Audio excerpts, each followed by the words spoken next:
Subjective versus objective. Sports opinions are basically everywhere when it comes to when you analyze sports. Now, when we have Francis Maxwell, when he does stuff like Let's Talk Tactics, that's an objective analysis on breaking down a game.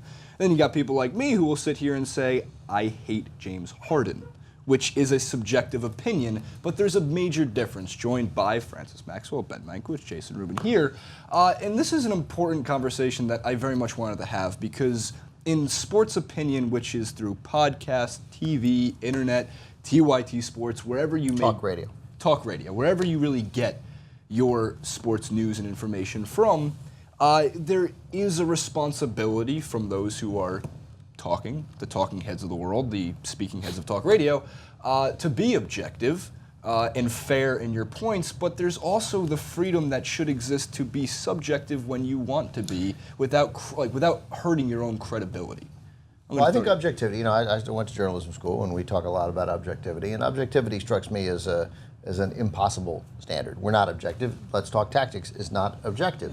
Francis is choosing the things that he wants to talk about the tactics with. He's being honest about it, and he's being fair, I would say, but ultimately, you could talk about some other component of the game. You have chosen to think that what you were talking about is the most important thing and the point you want to convey. That is a inherently subjective decision to begin. Mm-hmm. Almost everything we do is subjective. Objectivity is a... Is it impossible? In certain things, it's probably possible. What you can always be is fair, and you know really when you're being unfair. So I always thought in journalism, even though we were taught something else, that if you strive for fairness, you can most accurately tell the story.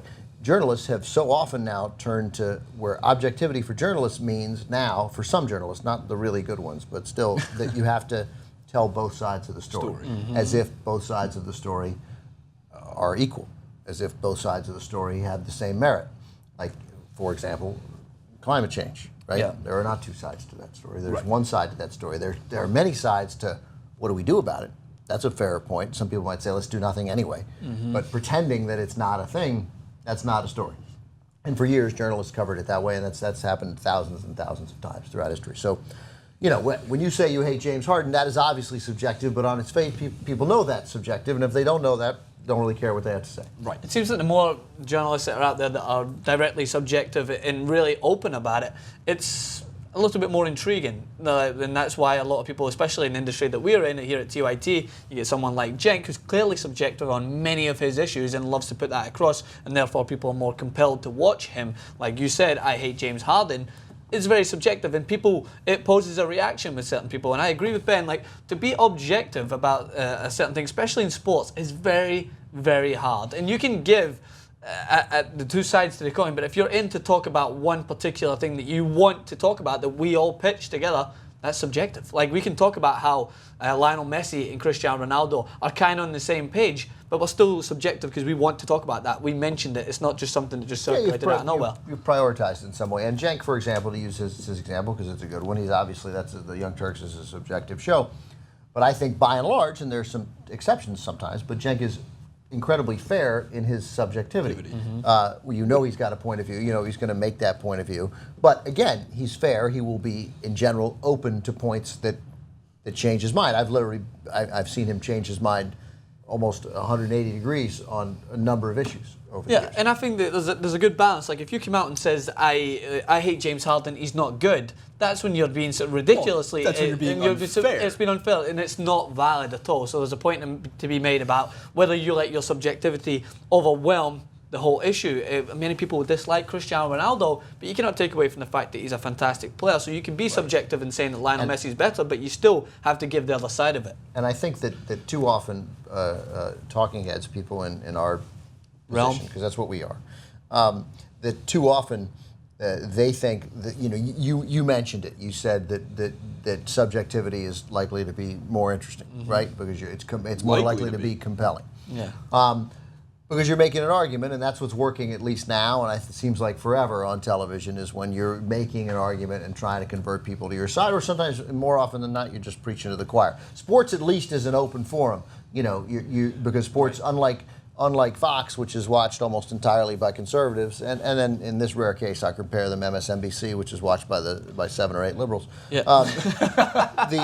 I wish that weren't the case, but so but at least sports is an open field. Like, you have the conversation, and both Cowboy fans and Patriot fans are listening, and they hate each other. But the danger, of course, is that in the subjectivity, you think is the thought, and what I think is sort of ruined opinion, and which is why talking head television politics has become unbearable.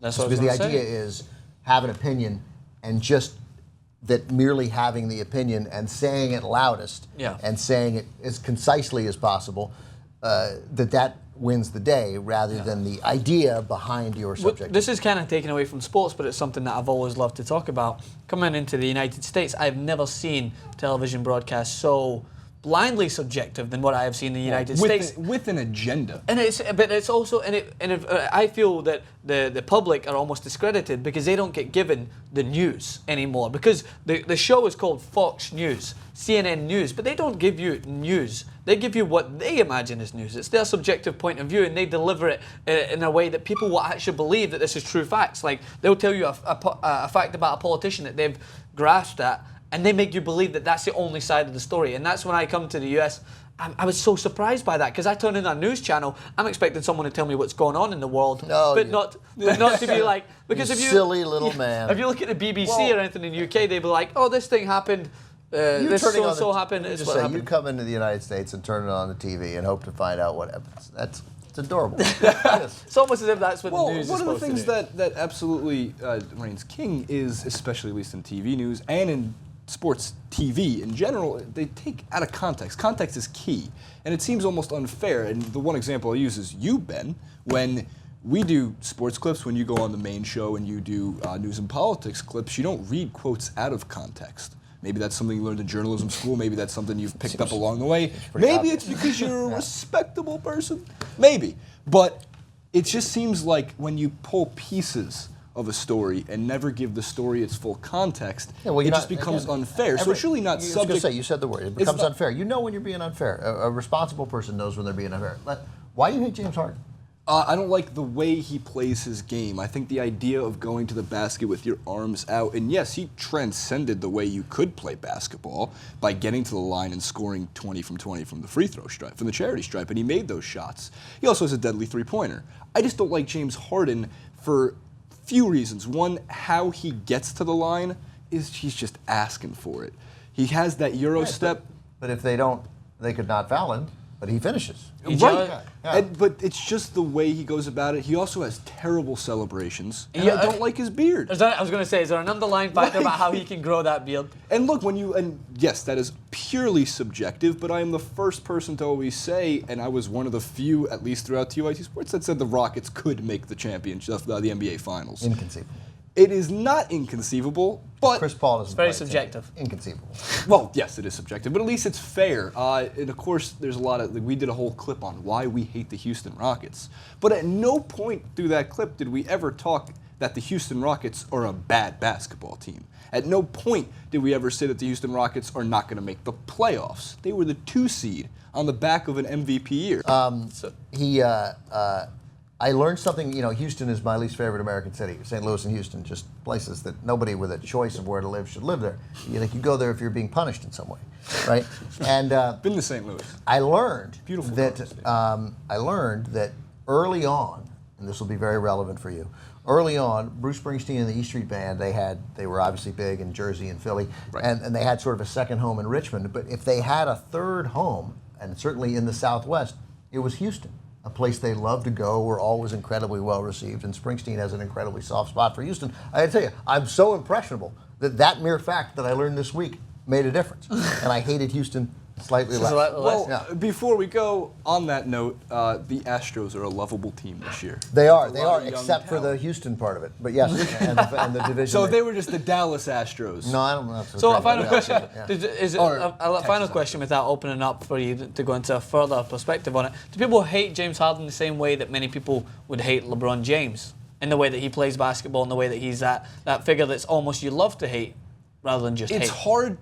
it's hard for any respectable basketball fan to hate LeBron James at this point in his career. Yeah.